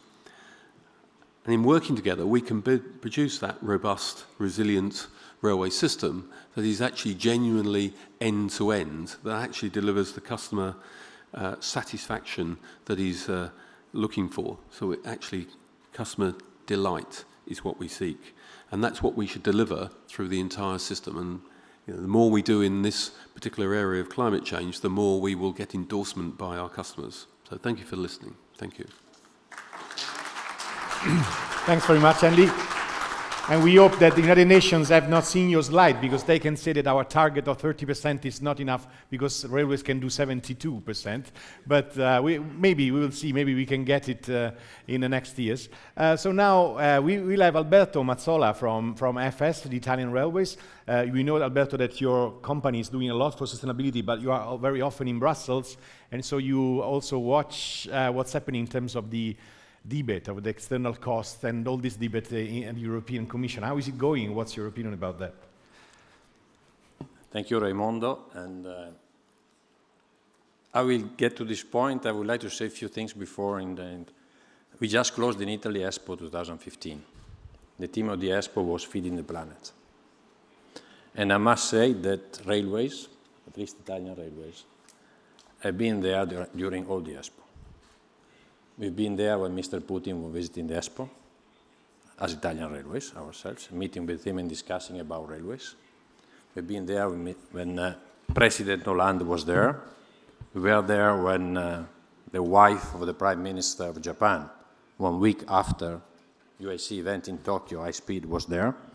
So we had so many events in the Expo, which were dealing essentially with the climate change. Feeding the planet, the problem was that with the climate change, we are not sure we are going to feed the planet.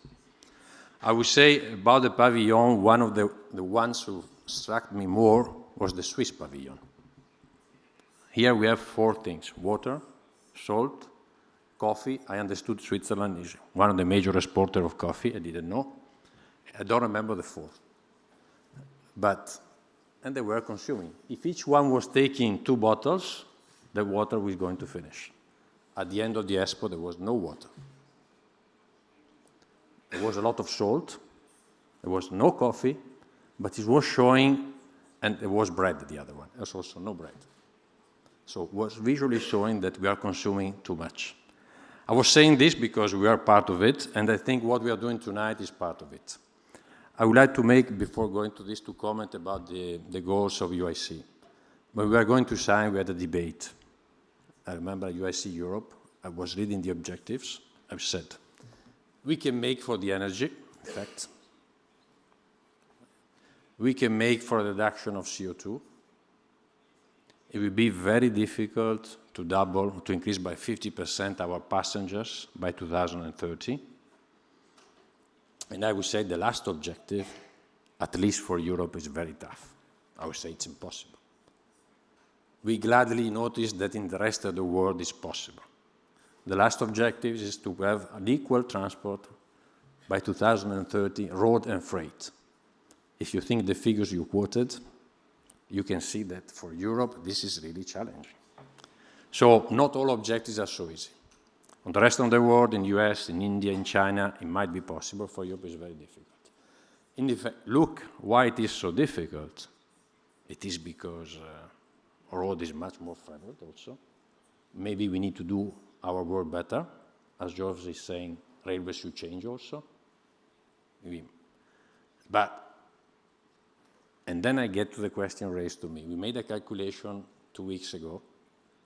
How much external cost, money, using the fixed, in real terms, huh? Our traffic, freight traffic, how much is saving per year? This is saving to Italy more or less 600 million euros for the freight. If we included the calculation for passengers, we are saving 5 billion euro per year. This is more or less our turnover. And so any euro we are increasing, or any passenger, so we are equally saving on this. And I would say this is challenging, and I think Europe should do more on this. We are able now to make the calculation of the external cost, but we are not able to apply them. So we know the figures, but there is no regulation, no way that we could apply it. Very soon, the European Union will approve, probably beginning of next month, 1 or 2 weeks, a new regulation on the efficiency of the energy, but I think I would like to see one proposal there. Maybe we have people also here around the table that can be influential on this. If we put in any product, the yogurt, the apples, and so on, how much external cost there is in? Maybe we find that we sell a less than what is the cost for the society. I will not be surprised that a piece of yogurt is costing more in external cost than what we are paying. And I think it will be important, if you want to rebalance the presence of railways and road, and to achieve this fourth objective, that we are able to use effectively the external cost in the proper way. Before closing, I would like to say also that we took also another engagement as a company. We took the engagement as UIC. We took also an Italian engagement with several other companies, where we signed also another chart. I cannot present here the figures, but I would say, referring some of this engagement, one is important, a convergence per capita of emissions, so that we need some equity around the world. Probably richer countries should give more than poorer countries in this sense, and also railways most likely will do the same, and UIC I think is a proper environment for this. We should reduce also subsidies for fossil fuels. The figures, international agency, is $510 billion per year. You can see when I talk about internalizing external costs, we are doing the opposite. We are supporting the arm of fuels instead of supporting the good things. I would say last point is about, I would have several, but another point is about the circular economy. This is a new theme, how to use what we produce and reuse it. I would like to say that our new train, where some of the tables also contributed, is 95% recyclable. I think it's an important success, and I think it will be good for railways to promote it. Thank you. Thanks very much, Alberto. You made very interesting points, and you're right that Europe cannot do a lot more, because railways in Europe, compared to the rest of the world, already done a good performance. But the UIC made a calculation on a world basis, and Europe accounts at 10% at the world basis. So we are glad that Russia, India, China can do this. And your proposal of having the external cost on the products, included the cars, I would say, would be very nice. When you buy a product, you know which are the external costs. So now we are, it seems like we are preparing the floor now for the European Investment Bank, because we are talking about cost, investments, and projects. So I would like to give the floor to Henri Marty-Gauthier, Director in France of European Investment Bank. Merci Raimondo. Pour essayer de rétablir l'équilibre, je vais vous parler ce soir en français. Je voulais me placer dans la ligne du précédent orateur, M. Doherty, lorsqu'il a souligné que nous sous-estimons la valeur du train et que nous vendons mal le train. Je suis tout à fait d'accord avec ça. Non seulement d'abord parce que le train est un moyen de transport le plus propre à la tonne transportée et aux passagers transportés par kilomètre, mais aussi parce que c'est celui qui a probablement le plus fort effet de levier en termes de mode de transport sur la transition vers une économie décarbonée en matière, encore une fois, de transport. Et c'est donc pourquoi la BEI, en tant qu'institution financière de l'Union européenne, consacre une très grande importance aux promotions et au financement du train, puisque au cours des 5 dernières années, nous avons investi 37 milliards d'euros dans les projets ferroviaires, 37 milliards, dont 20 milliards sur les lignes principales, essentiellement les lignes à grande vitesse, mais aussi presque 17 milliards dans le transport ferré urbain ou périurbain, ce qui est probablement le point le plus important pour notamment assurer un changement, une transition sociétale, puisque autour du transport collectif, on peut arriver à organiser une ville et de l'organiser avec de nouvelles utilisations des espaces, des formules commerciales et du mieux vivre ensemble.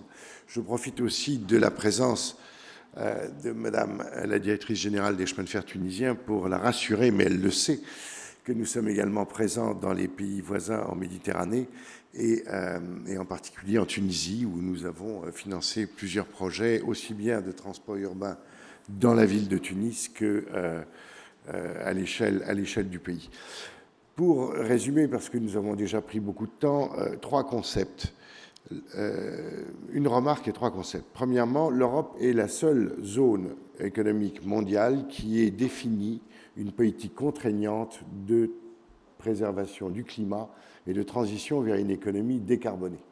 Nous, en tant que bras financier de l'Union européenne, forcément, nous sommes son acteur dans cette transition, et c'est pourquoi nous sommes le premier financier au monde en termes de development finance en matière de transition énergétique. 3 concepts clés. Pour assurer cette transition, nous, en tant que financiers, nous utilisons 3 concepts. Nous sommes un orientateur d'épargne vers des projets climat, nous sommes un transformateur d'épargne vers des projets climat, et nous renforçons cette transition en ajoutant de la transparence et de la codification. Parce qu'il n'y a pas de politique s'il n'y a pas d'objectif, il n'y a pas d'objectif s'il n'y a pas de reporting, il n'y a pas de reporting s'il n'y a pas de critères et de standardisation des choses que l'on a à mesurer. Orientateur d'épargne. Orientateur d'épargne, c'est un volume d'abord, c'est deuxièmement une qualité. Le volume, c'est celui auquel nous nous étions engagés dès 2009 et que nous venons de renouveler comme engagement d'une manière plus sophistiquée devant nos gouverneurs, c'est-à-dire de consacrer un quart de notre activité de financement à des projets de climat.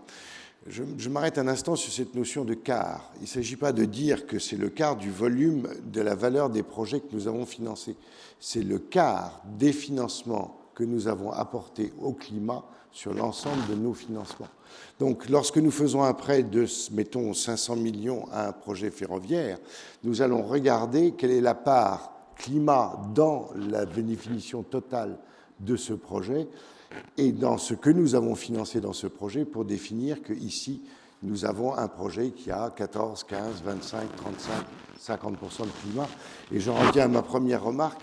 En matière de composantes climat, les projets ferroviaires sont ceux qui ont la plus forte densité. C'est pourquoi ils sont si importants à financer si on veut nourrir une politique de transition du climat. Donc c'est du volume. 25% au total, 35% dans les pays partenaires de l'Union, donc les pays non membres de l'Union, mais principalement les pays du voisinage. Pourquoi 35%? Parce qu'il ne vous a pas échappé qu'à Copenhague, nous avons pris un engagement qui est que les pays du Nord transféreraient jusqu'à 100 milliards de dollars par an à partir de 2020 vers les pays du Sud pour les aider à faire leur transition. Nous considérons que nous sommes un instrument principal à ce sujet. Toujours sur le volume, nos engagements sont de faire plus maintenant de projets, non pas de prévention du changement climatique, mais de résilience au changement climatique. Là, encore une fois, le chemin de fer a une carte essentielle à jouer, vous l'avez souligné tout à l'heure.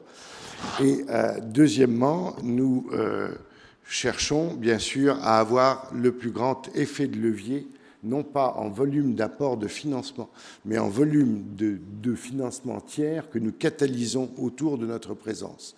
Autrement dit, la tendance sera de réduire notre part en pourcentage du coût total du projet, mais à condition de démontrer que cette réduction maintient un effet de catalyse plus élevé de la finance privée. Pourquoi? Tout simplement parce que la finance privée est abondante, que la crise économique dans laquelle nous avons été plongés pendant 7 années a prouvé que si nous n'offrons pas des débouchés de long terme sur l'économie réelle à la finance privée, eh bien, elle devient spéculative et elle devient un facteur de danger pour l'économie mondiale.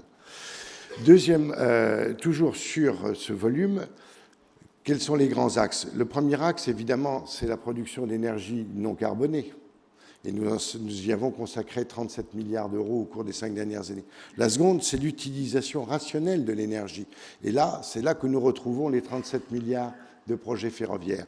Troisième petit point à ce sujet, la technologie, la recherche. Vous n'avez pas de politique si vous ne créez pas de filière industrielle capable de soutenir cette politique. Et c'est pourquoi nous avons, au cours des 5 dernières années, consacré presque 17 milliards d'euros à la recherche et au développement de technologies propres, dont plusieurs sont ferroviaires ou intéressent le ferroviaire. Deuxième point, transformateur d'épargne. Pourquoi faut-il en particulier transformer l'épargne si on veut assurer la transition climatique?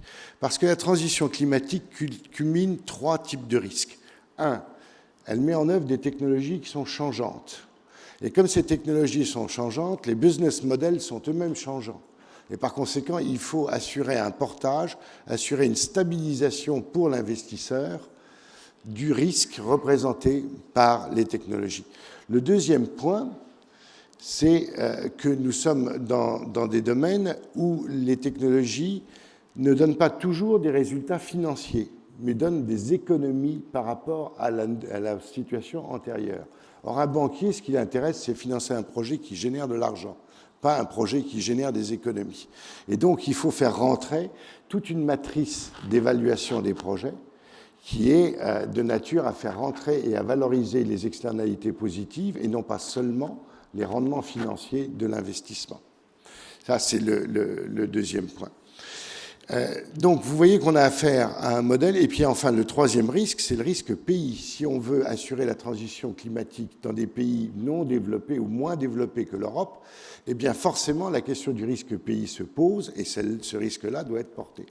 Alors, je ne rentrerai pas dans le détail, mais nous mettons en œuvre toute une série de moyens de portage financier, dont le plus connu et le plus récent, c'est le fameux plan d'investissement pour l'Europe ou le plan Juncker, qui nous permettent de porter et d'atténuer ces risques de façon à ce que l'investisseur privé normal trouve en un projet qui a été soutenu par la BUI, notamment ferroviaire, un projet qui ne représente pas un risque anormal par rapport à ses attentes.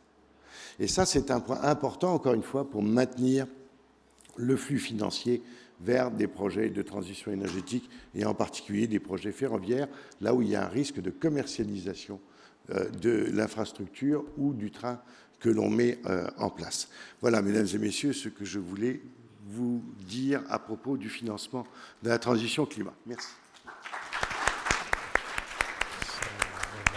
Thanks very much for this very interesting explanation. As you have seen, we have changed the way we are proceeding because we wanted to have also questions, but they were so interesting presentation that we will go now for the 2 last speakers. I have to apologize with you because you had to wait, but I'm very honored to have Sabia from the Tunisian Railways with us as the next speaker. We are glad also because she's a woman. We have to have a target for the woman speaking at the UIC conferences. We have a new target because today we had 2. We have to have more in the next conferences. So the floor is yours, Sabia.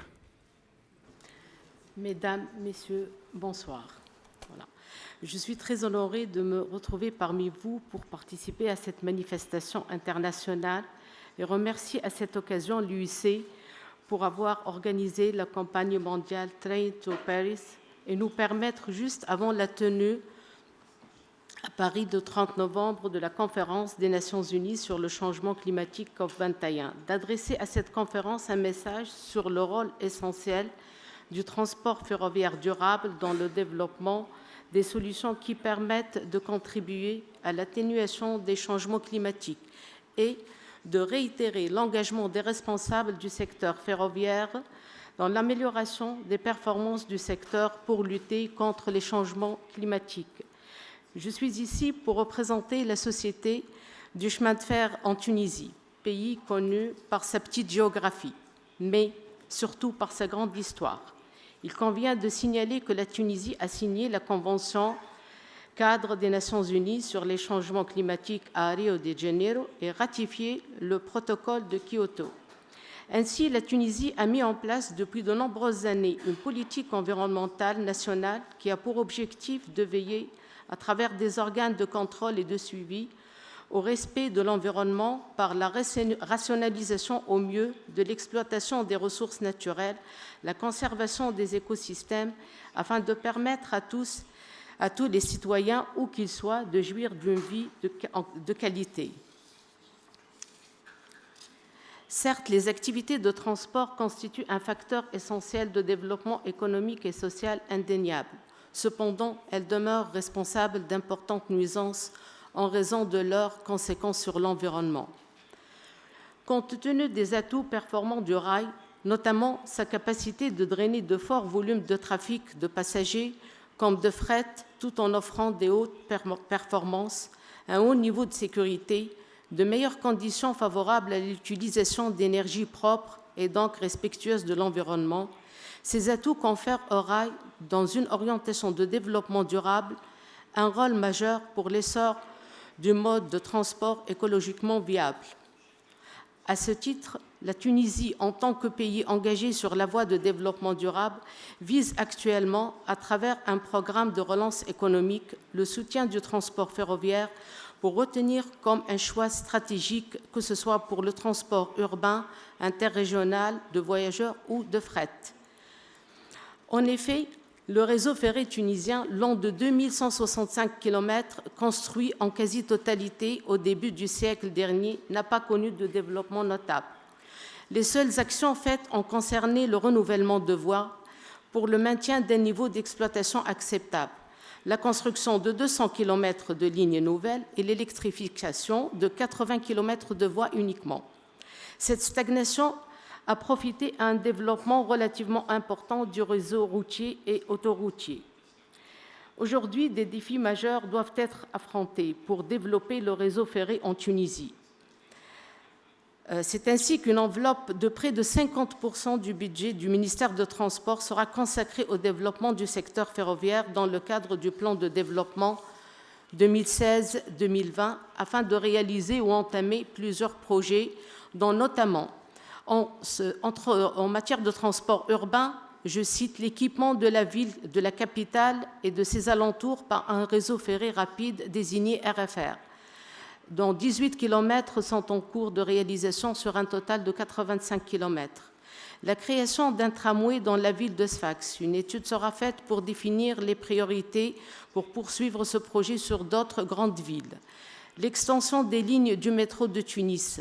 Le remplacement du matériel diesel par un matériel électrique respectueux de l'environnement sur les banlieues du réseau, savoir la banlieue sud de Tunis ou la banlieue de la région du Sahel. En transport interrégional, je citerai les principaux projets qui concernent le prolongement de l'électrification vers les grandes villes, le rétablissement des lignes coupées de chemin de fer, donc c'est des lignes d'environ 500 km qui sont abandonnées, ça fait des années, la modernisation de lignes existantes, le renouvellement et le renforcement de l'armement des voies des lignes assurant la desserte des exploitations phosphatières dans la région du Sud, la liaison des zones logistiques, la modernisation des conditions d'exploitation et de sécurité par l'adoption de nouvelles technologies de signalisation et de télécommunication, la réhabilitation des centres de maintenance, l'augmentation de la capacité de transport par le renforcement du parc matériel, une étude d'une nouvelle ligne à grande vitesse pour relier la ville de Tunis aux frontières du Maghreb, Évidemment, tous ces projets doivent s'accompagner d'efforts dans d'autres activités en matière d'efficacité énergétique de manière à réaliser des économies d'énergie et réduire les émissions de gaz. Je signale par exemple l'installation de plusieurs stations photovoltaïques dans les ateliers de maintenance de matériel, le remplacement du fréon R141 par un nouveau fréon permettant l'élimination du HCFC et par conséquent la protection de la couche d'ozone et lutter contre le phénomène de changement climatique, le remplacement du gasoil par le gaz naturel pour le chauffage des différents bâtiments, l'instauration de règles de conduite économique du matériel ferroviaire pour un souci de réduire au maximum les émissions de dioxyde de carbone. Enfin, et je signale à titre indicatif les difficultés posées au niveau du chemin de fer, l'exploitation du chemin de fer sous des températures élevées. C'est l'exemple des problèmes qui se manifestent dans le comportement des voies allant rail soudé sous des températures chaudes et la variation de température dans le temps, sans parler bien sûr des problèmes d'ensablement pour les régions situées dans le sud. Donc la confrontation de ces difficultés nécessite des dispositions spéciales et des interventions supplémentaires qui se traduisent par un surcoût d'exploitation. Les difficultés particulières interviennent notamment lors de la pose de la voie en long rail soudé, pour la maintenance de la voie où des contraintes sont imposées pour respecter les températures des intervalles d'intervention sur le rail, et en dernier lieu, une surveillance particulière pour détecter à temps les anomalies et engager les interventions de réparation qui mènent parfois à la limitation de vitesse sur les lignes. Les difficultés précitées sont d'autant plus importantes que les températures sont élevées. Voilà, et je vous remercie. Thanks very much.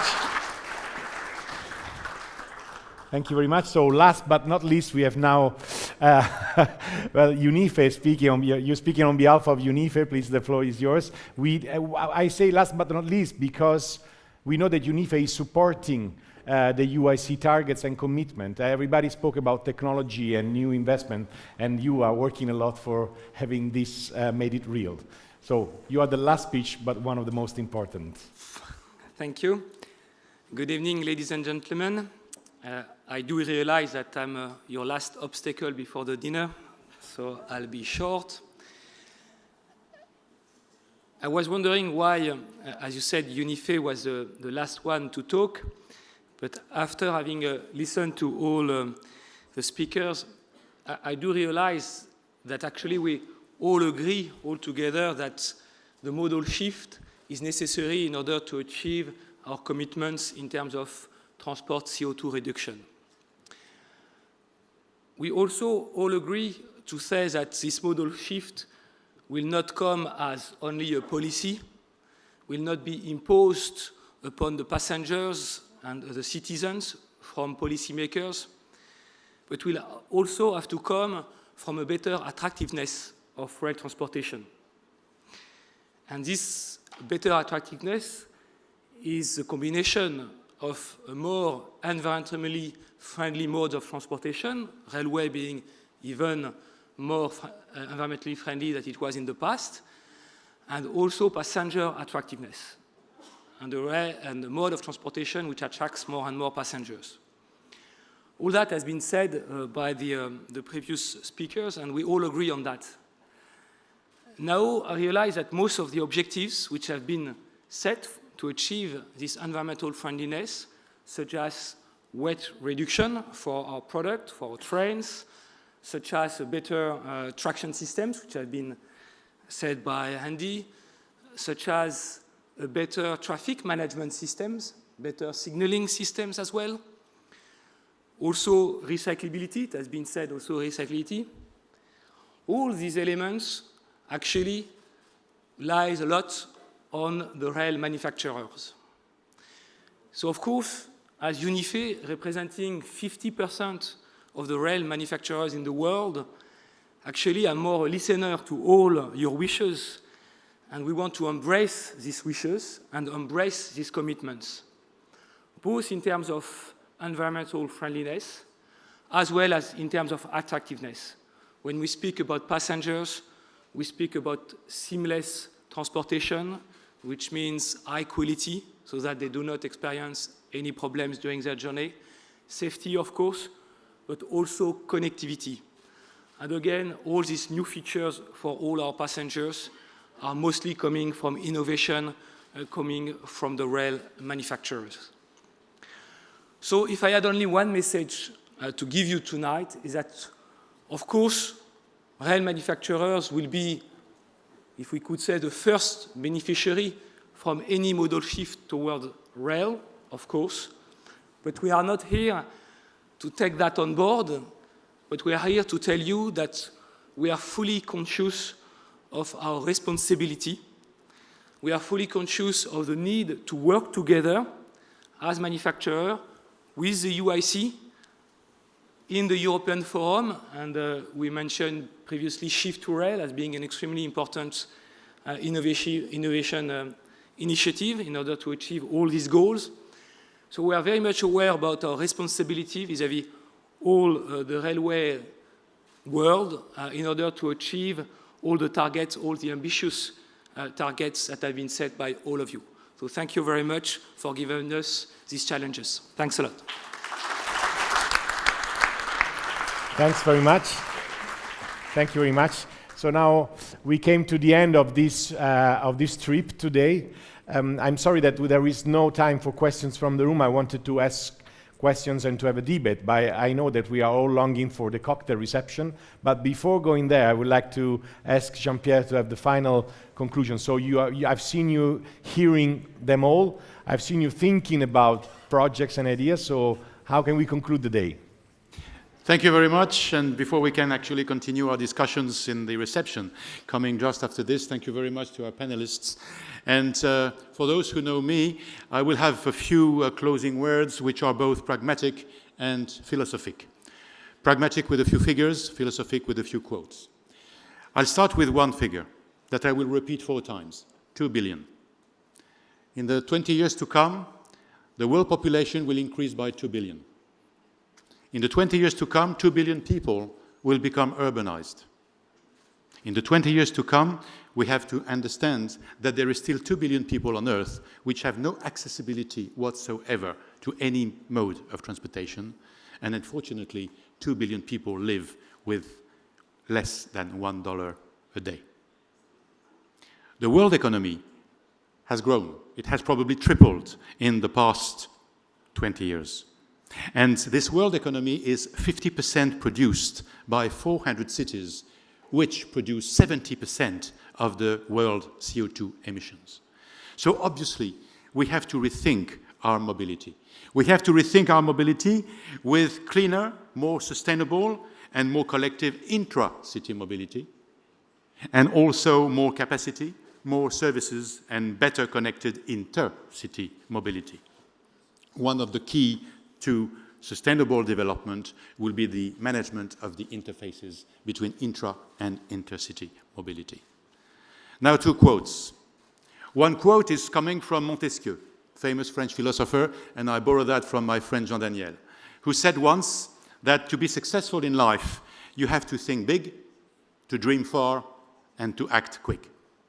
And the second one is a little older. It's coming from China, from Confucius, who said that to get out of the dark, we just need to light up 1 candle. So with this train to Paris, we hope that we have modestly contributed to think, to dream, to act, and to light 1 candle in the wind of climate change. Thank you very much for your attention.